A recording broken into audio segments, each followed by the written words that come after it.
আমরা এখন যেহেতু জানি কিভাবে কোনো একটা ডমের কোনো একটা এলিমেন্টকে সিলেক্ট করতে হয় অ্যান্ড এই ভিডিওতে আমরা শিখব কিভাবে ডমের ওই এলিমেন্টটার কোনো একটা প্রপার্টি অর কোনো একটা কিছু আমরা আপডেট করব। সো আমি এখানে একটা সিম্পল এইচটিএমএল ফাইল নিয়ে নিয়েছি।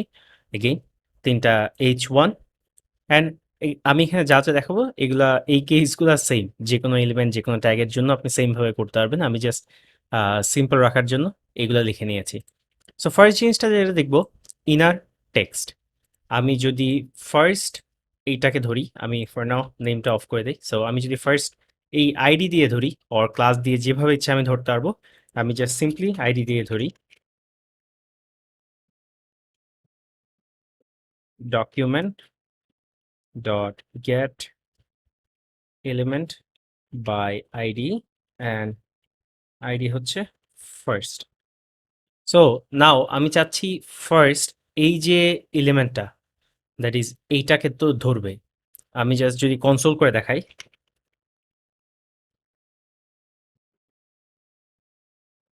সো এটাকে ধরলো। এখন এইটার ভেতরে যা টেক্সট আছে বা এটার ভেতরে যেই যে টেক্সটগুলো আমি যদি সেটা দেখতে চাই, সেটার জন্য আমি লিখব inner text dot inner text and এখন যদি প্রিন্ট করি ফার্স্ট এলিমেন্ট, সো পুরো টেক্সটটাই আমাকে দেখিয়ে দিল। হোয়াট ইফ আমি টেক্সটটা যদি আপডেট করি, আমি এই কনসোলটা রাখি first element dot inner text equals to, আমি যদি বলি updated text and then console করি আবার ফার্স্ট এলিমেন্টের ইনার টেক্সট, যদিও এখানেও আমরা দেখতে পারবো। সো প্রথমে ফার্স্ট এলিমেন্ট ছিল, দেন আমি সিম্পলি এইভাবে আপডেট করে ফেললাম। অ্যান্ড একটা জিনিস খেয়াল করবেন, এটা কিন্তু একটা জিনিস নষ্ট হয়ে গেছে আমাদের। এইখানে যে স্প্যান ছিল এই স্প্যানটা আর এখানে থাকবে না। আমি যদি এটার ইন্সপেক্ট এলিমেন্টে যাই, ফার্স্ট এলিমেন্টটা আইডি ক্লাস নেম ঠিকঠাকভাবে আছে, জাস্ট ভেতরে সিম্পলি ভেতরের জিনিসটা চেঞ্জ হয়ে আপডেটেড টেক্সট হয়ে গেছে। সো আমরা এইভাবে আপডেট করতে পারি। আমি আবার কনসোলটাতে ব্যাক করি, এভাবে কোনো একটা টেক্সট আপডেট করতে পারি। সেটা হতে পারে স্প্যানের ভেতরে, সেটা হতে পারে যেই কোনো এলিমেন্টের ভেতরে আমি টেক্সটটাকে আপডেট করতে পারি। এখন যদি আমি ইনার এইচটিএমএলটা কি সেটা যদি দেখি অ্যান্ড ইনার এইচটিএমএলটা যদি প্রিন্ট করি, এইটুকু আপাতত অফ করে দিই অ্যান্ড রিলোড।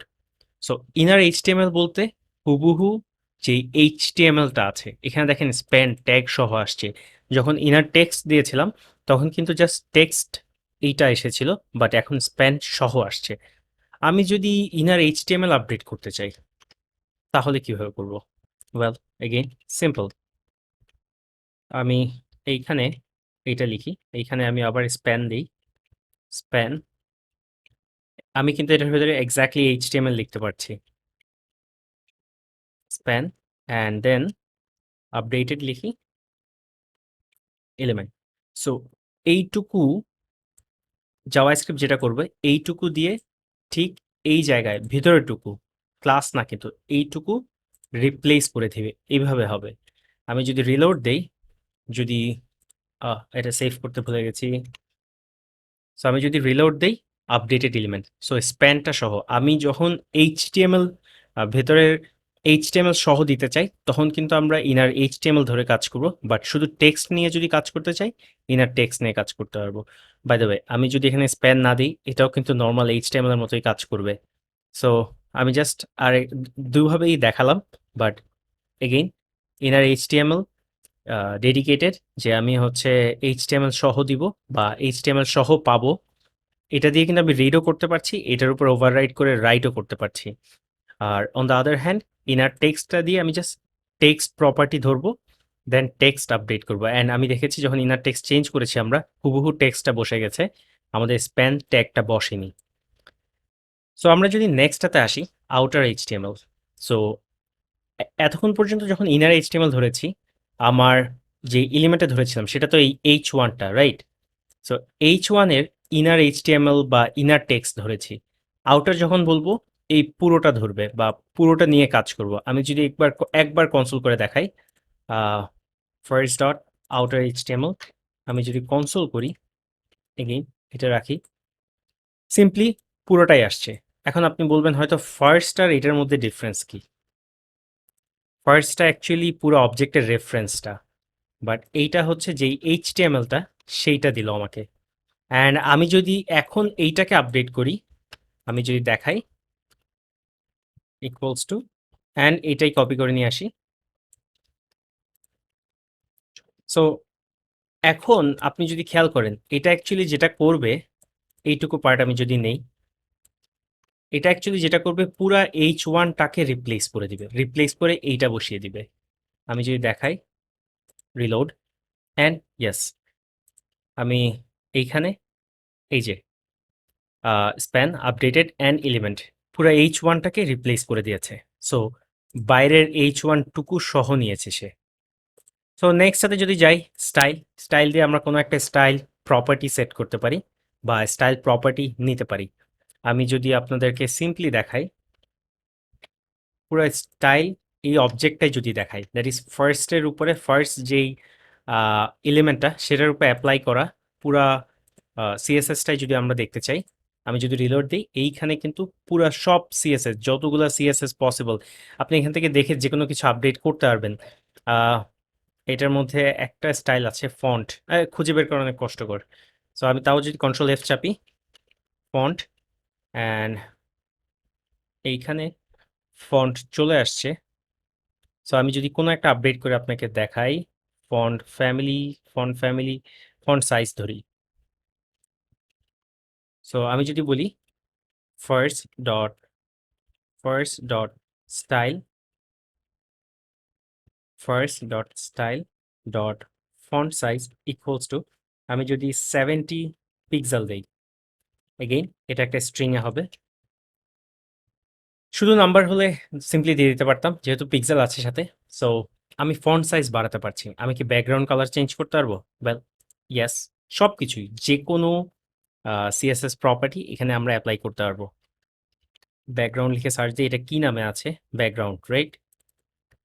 ব্যাকগ্রাউন্ড কালার আছে। সো আমি যদি বলি background colour, and background colour কিন্তু আমরা অনেকভাবে দিতে পারি, যে কোনো হেক্স কোড অথবা RGB কালার। সো আমি যদি হেক্স কোড দিই 000, দ্যাট ইজ ব্ল্যাক, এটা ব্যাকগ্রাউন্ড কালার পুরোটা ব্ল্যাক হয়ে গেছে। আমি যদি FFF দিই হোয়াইট, অথবা অন্য কিছু দিই A3, এ A3, A3, A3, সো এটা কি কালার? এটা একটা গ্রে কালার। আমি জাস্ট র্যান্ডমলি দিলাম, আমার মুখস্থ ছিল না। সো এগেইন RGB যদি ইউজ করতে চাই, আমি এখানে লিখবো RGB, অ্যান্ড একটা স্ট্রিং এর মধ্যে কিন্তু RGBতে যেই নাম্বারগুলো দিই আমরা, that is red, green, blue, সেগুলো দিয়ে দিব। সাপোজ রেড দিলাম 100, গ্রিন একটু বেশি 200, অ্যান্ড ব্লু একটু বেশি 255। আমি জানি না কি কালার আসবে এটাতে। সো ব্যাকগ্রাউন্ডটা বেশি ব্লু আসছে, অ্যান্ড আমরা যদি এটা ব্যাকগ্রাউন্ডটা চেক করি, এটার মধ্যে RGB এই কালারটা পড়েছে। সো আমরা যে কোনো প্রপার্টি চেঞ্জ করতে পারবো, ওভাররাইড করতে পারবো, বা প্রপার্টিটা চাইলে আমি কিন্তু দেখতেও পারবো। আমি যদি কনসোল করতাম ব্যাকগ্রাউন্ড কালার, প্রথমে তো ব্যাকগ্রাউন্ড কালার সেট হয়নি, পরে হয়েছে। সো এই কনসোলে কিছু আসবে না, ব্যাকগ্রাউন্ড কালার কিছু আসেনি, কিন্তু এই কনসোলটা যদি আমি পরে নিয়ে যাই, এরপর আমাকে এই কালারটা দিচ্ছে। সো আমি যে কোনো প্রপার্টি, স্টাইল প্রপার্টি দেখতে পারবো, আপডেট করতে পারবো, সেটাও দেখালাম। আহ, এর আগে যেগুলো দেখিয়েছি, টেক্সট ভিতরে কোনো টেক্সট আপডেট করা বা সেটা কিভাবে নিতে হয় সেটাও দেখিয়েছি। ইনার এইচটিএমএল চেঞ্জ করা, আউটার এইচটিএমএল কি জিনিস, পুরা এলিমেন্টটা নিজেকে নিজে যখন হয় সেটাকে বলা হয় আউটার এইচটিএমএল, অ্যান্ড ওটার ভেতরের পার্টটুকু যদি হয় তাকে বলা হয় ইনার এইচটিএমএল। নাও অ্যাট্রিবিউটস। সো অ্যাট্রিবিউটস কি জিনিস? আমি এই কনসোলটাকে আবার উপরে নিয়ে যাই, প্রিন্ট, এগুলো ফেলে দেই। So just to be clear, focus থাকার জন্য আমি যদি এটার অ্যাট্রিবিউটস দেখি, অ্যাট্রিবিউটস হচ্ছে আমরা এখানে যে বলেছিলাম আইডি একটা অ্যাট্রিবিউট, ক্লাস একটা অ্যাট্রিবিউট, আর যদি কোনো অ্যাট্রিবিউট থাকে, ফর এক্সাম্পল নেম যদি দেই, name equals to ABC, so any random attribute. So আমি যদি রিলোড দেই, আমাকে এই অ্যাট্রিবিউটগুলা অ্যাজ এন অ্যারে রিটার্ন করবে। আমি যদি চাই ডট ক্লাস যদি দেই, আমি শুধু ক্লাসগুলো পাবো, এই ক্লাসটা অ্যাজ এ স্ট্রিং আমার কাছে চলে আসছে। দেন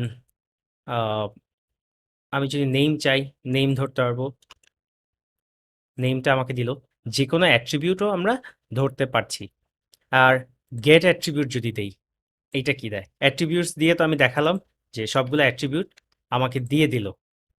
বাই দ্য ওয়ে একটা মজার জিনিস, এইখানে অ্যারেটা একটু স্পেশাল দেখেন, 0 1 2 3 দিয়েও আপনি অ্যাক্সেস করতে পারবেন, বা অবজেক্টটা অ্যাকচুয়ালি অ্যারেও তো অবজেক্ট। সো আবার ক্লাস আইডি নেম এগুলো দিয়েও অ্যাক্সেস করতে পারবেন। সো সবই এইটার ভেতরে রাখা, এই জন্য আমি ডট নেম দিয়েও অ্যাক্সেস করতে পারবো, অর ডট ডট না 0 দিয়েও আমি অ্যাক্সেস করতে পারবো। সো অ্যাট্রিবিউটের পরে আমি যদি গেট অ্যাট্রিবিউটটা দেই, এইটা কি দেয়? সরি, গেট অ্যাট্রিবিউটে আমার বলে দেওয়া লাগে আমি কোন অ্যাট্রিবিউটটা চাচ্ছি। ফর এক্সাম্পল আমি যদি নেম দেই, আমি নেমটা ধরতে পারবো। আমি যদি ক্লাস দেই, আমি ক্লাসগুলো ধরতে পারবো। এগেইন এগুলা এক একটা স্ট্রিং হিসেবে আমাকে দেয়। সো আমরা এইভাবে অ্যাট্রিবিউটগুলো ধরতে পারি। এখন যদি কোনো একটা অ্যাট্রিবিউট আমরা আপডেট করতে চাই, সো ফার্স্টে আমরা সেট অ্যাট্রিবিউটটা দেখাই অ্যান্ড কনসোল লগ ফেলে দিই। আচ্ছা ক্লাস থাকুক, ফার্স্ট ডট সেট অ্যাট্রিবিউট, নতুন অ্যাট্রিবিউটটা আমি আনবো অ্যান্ড এই কনসোল লগটা আগেও দেই, তাহলে আমার আপডেটগুলো দেখতে পারবো আমি। অ্যান্ড ক্লাস না আমরা নেমটার উপরে করি, নেম অ্যান্ড নেম আগেও প্রিন্ট করব, পরেও প্রিন্ট করব, মাঝখানে চেঞ্জ করব। সো সেট অ্যাট্রিবিউট দুইটা প্যারামিটার নেয়, একটা হচ্ছে আমি কোন অ্যাট্রিবিউটটা আপডেট করব এবং কি দিয়ে আপডেট করব। যেমন আমি যদি বলি এখন এবিসি দিয়েছি, ডিইএফ দেই অ্যান্ড রিলোড যদি করি, অ্যান্ড পরের বার ডিইএফ হয়ে গেছে, আমি যদি ইভেন এলিমেন্টটা ধরি, ধরে যদি দেখি আমার অ্যাট্রিবিউট আপডেট করতে পেরেছি। সো আমি ঠিক সেমভাবে ডাইনামিক্যালি ক্লাসও কিন্তু আপডেট করতে পারবো। তো ক্লাস আপডেট করার সময় একটু সাবধান, খেয়াল রাখবেন। আমি যদি বলি ক্লাস অ্যান্ড পরের বার ক্লাস, আমি যদি ক্লাস বানিয়ে দিই ডিইএফ, ফর এক্সাম্পল আমি জাস্ট স্পেশালটাকে আনস্পেশাল বানাবো, আমি যদি ঠিক এইভাবে করি, প্রবলেমটা কি হবে? পুরো ক্লাসটা রিপ্লেস হয়ে গেছে, খেয়াল করছেন? সো এই ক্লাসটা রিপ্লেস যদি না করতে চাই, আমি ক্লাস কিভাবে সেট করব? তো আমার এক্সিস্টিং, আমি যদি আপনাদের দেখাই এক্সিস্টিং যে ক্লাস আছে, first dot get attribute class dot and then আমি যদি এটাকে একটা কনস্ট্যান্ট দিয়ে লিখি, কনস্ট্যান্ট নিউ, কনস্ট্যান্ট নাম দেই নিউ ক্লাসেস ইকুয়ালস টু, প্রথমে আমি ক্লাসটা নিব, দেন জাভা স্ক্রিপ্টের রিপ্লেস যে স্ট্রিং এর উপরে যে আমরা রিপ্লেস করতে পারি সেটা যদি লিখি, রিপ্লেস কোনটুকু আমরা রিপ্লেস করবো আমরা বলেছি, এই যে স্পেশাল লেখাটুকু। এখন তো এটা রিলোড দিলে হবে না, চেঞ্জ হয়ে যাবে, এটা মুখস্থ যেহেতু আছে, আমি এটাকে স্ট্রিংটাকে এগেইন এইটুকু আমাকে অলরেডি যে এক্সিস্টিং ক্লাসগুলো ছিল দ্যাট ইজ এইটুকু রিটার্ন করবে অ্যাজ আ স্ট্রিং। আমি এই স্ট্রিংটার উপরে জাভাস্ক্রিপ্টের একটা অপারেশন চালাচ্ছি, স্পেশালকে রিপ্লেস করে আনস্পেশাল বানাবো। এগেইন আমি এখনো স্টোর করিনি, এটা জাস্ট নিউ ক্লাস একটা স্ট্রিং নিলাম। সো ক্লাস অ্যাট্রিবিউটটাকে এখন আমি চেঞ্জ করে নিউ ক্লাস বানিয়ে দিব। এখন যদি দেই, ইউসি এলিমেন্ট ফার্স্ট এলিমেন্ট আনস্পেশাল, প্রথমে শুরু হয়েছিল কিন্তু স্পেশাল দিয়ে, আমি জাস্ট এইটুকু চেঞ্জ করলাম। But there is a better way. So আমরা গেট অ্যাট্রিবিউট দেখেছি, সেট অ্যাট্রিবিউট দেখেছি অ্যান্ড ক্লাস লিস্ট। ক্লাস লিস্টটা যদি আমি একটু দেখাই, অনেক কিছু লিখে ফেলেছি। ক্লাস লিস্ট দিয়ে আমাকে আসলে যা যা ক্লাসেস আছে সেগুলো দেয় আমাকে। আমি যদি কনসোলে যাই, এই যে দেখতে পাচ্ছেন আমার ক্লাস লিস্টগুলা দিয়ে দিল। তো ক্লাস লিস্ট তো আমাকে যা যা এক্সিস্টিং ক্লাসেস আছে সেইটা দিল আমাকে। অ্যান্ড আমি যদি চাই এই ক্লাস লিস্টটাকে আপডেট করতে, দ্যাট ইজ স্পেশালটা রিমুভ করে দেব, অর ফর এক্সাম্পল এমন হতে পারে টগল করা, যে একবার কোনো কিছু চেঞ্জ হলে, বা আমি চাচ্ছি একবার স্পেশাল এই ক্লাসটা আসবে, একবার থাকবে না, কোনো একটা টাস্কের উপর নির্ভর করে হতে পারে, এটা একটা বাটন ক্লিকে, একবার বাটন ক্লিক করলে এটা থাকবে, একবার বাটন ক্লিক করলে এটা থাকবে না। সেক্ষেত্রে আমরা যেটা করব, first class list dot toggle, আমি যদি বলি কোনটাকে আমি টগল করব, স্পেশালকে। সো আমি যদি স্পেশাল দেই অ্যান্ড কি হবে, এটা একটা সেট টাইম আউটে দিই, সেট সেট ইন্টারভেলে দিই, তাহলে বারবার হতে থাকবে, আমরা দেখতে পারবো। সেট ইন্টারভেল অ্যান্ড এটার ভেতরে একটা function, call back function, and এইটা এভরি 1 সেকেন্ড পর পর রান হবে। অ্যান্ড এটার মধ্যে যেটা করব আমরা, এই স্পেশাল এই ক্লাসটাকে টগল করাবো। অ্যান্ড আমি যদি সেভ করি, এই এলিমেন্টটা যদি আমি ওপেন করি, অ্যান্ড রিলোড যদি দেই 1 সেকেন্ড পর, পর কিন্তু এটা চেঞ্জ হচ্ছে। স্পেশালটা টগল হচ্ছে। টগল হওয়া মানে একবার সে সরিয়ে দিবে, একবার এড করবে। আমি যদি এখন এই টগলের সাথে আমি যদি আনস্পেশাল এড করি, দ্যাট ইজ আনস্পেশাল না থাকলে ও অ্যাড করে নিবে, আর থাকলে সে সরিয়ে নিবে। সেম কেসটা স্পেশালের জন্য, স্পেশাল এই ক্লাস নেমটার জন্য। সো আমি যদি রিলোড দেই আনস্পেশাল, স্পেশাল। সো যেকোনো একটা এই ক্লাস লিস্ট, এই ফার্স্ট এলিমেন্টার ক্লাস লিস্ট অবজেক্টটা ধরে আপনি টগল করাতে পারবেন। সো আমাদের এই ভিডিওটা এই পর্যন্তই, বাট আমি ডেফিনেটলি আপনাদের সাজেস্ট করব আপনারা যদি W3 স্কুলসে যান, W3 স্কুলস অ্যান্ড W3 স্কুলে জাভা স্ক্রিপ্ট লিখে সার্চ দেন, সিম্পলি ফুল কিভাবে যে কোনো কিছু বের করবেন। এইখানে শুধুমাত্র আমি যেগুলো দেখিয়েছি তার বাইরেও HTML ডমের আরও প্রচুর ইভেন্ট, প্রচুর জিনিসপত্র আছে। সবগুলো ধরে বানালে আসলে এই সেকশনটাও হয়তো দেখা যাবে যে 10-15 ঘন্টা হয়ে গেছে সবগুলো যদি এক্সপ্লেন করতে যাই। মেইনলি যেগুলো লাগে আমি সেগুলো দেখিয়েছি, বাট আরও কিছু আছে যেটা মাঝে মাঝেই লাগে আমাদের। অবশ্যই একবার জাস্ট গো থ্রু করবেন, জাস্ট দেখে নেওয়া যায় কি কি এক্সিস্ট করে। পরে আপনি চাইলে এসে যেটা দরকার আপনি যদি আপনি জানেন যদি যে এই জিনিসটা করা পসিবল, আপনি এসে কিন্তু ঘেটে বের করে নিতে পারবেন যে আমার এই জিনিসটা লাগবে, এটা কিভাবে করে এটা দেখি। বাট কি কি এক্সিস্ট করে সেটা একবার চোখ বুলিয়ে নেওয়া। সো এই ভিডিওটা এই পর্যন্তই, সবাইকে ধন্যবাদ।